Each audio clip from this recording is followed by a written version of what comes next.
अगर आप भी है ट्रेंडिंग स्टार खेसारी लाल यादव के फैंस तो हो जाइए तैयार, क्योंकि इस बार खेसारी लाल यादव दिखाने वाले हैं अपना सबसे बड़ा जलवा। फ्रेंड्स, खुशी की बात यह है कि खेसारी लाल का यह गाना 100 मिलियन से ऊपर कर सकता है, जिस गाने का नाम है लइकन के दिल। इस गाने को गाया है ट्रेंडिंग स्टार खेसारी लाल यादव ने और फीमेल क्वीन कहे जाने वाली शिल्पी राज ने। वही बात की जाए इस गाने को किसने लिखा, तो इस गाने को लिखा है अभिषेक भोजपुरिया जी ने और इस तड़कते भड़कते गाने में अपना म्यूजिक दिया है जय गुरुदेवा ने। वही बात की जाए इस गाने की कंपोजिशन की, तो इस गाने को कंपोज किया है पप्पू प्रेमी जी ने, जो कि आए दिन खेसारी लाल यादव के लिए गाना कंपोज करते रहते हैं। वहीं अगर आप इस गाने के लेखक अभिषेक भोजपुरिया से बात करेंगे तो उनका कहना है कि यह गाना बहुत ही बवाल लेवल पे शूट किया गया है, जो कि आरडी ट्यून के ऑफिशियल यूट्यूब चैनल पर 16 दिसंबर यानी कि कल प्रसारित कर दिया जाएगा। फ्रेंड्स, जितने भी ट्रेंडिंग स्टार खेसारी लाल यादव के फैंस हैं, सभी फैंस के बीच में यह पोस्टर पूरी तरह से बवाल मचा चुका है।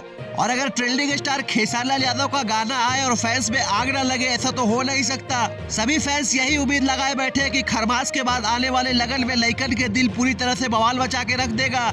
तो फ्रेंड्स, आप इस गाने के लिए कितना एक्साइटेड है, कमेंट बॉक्स में अपनी राय जरूर दें।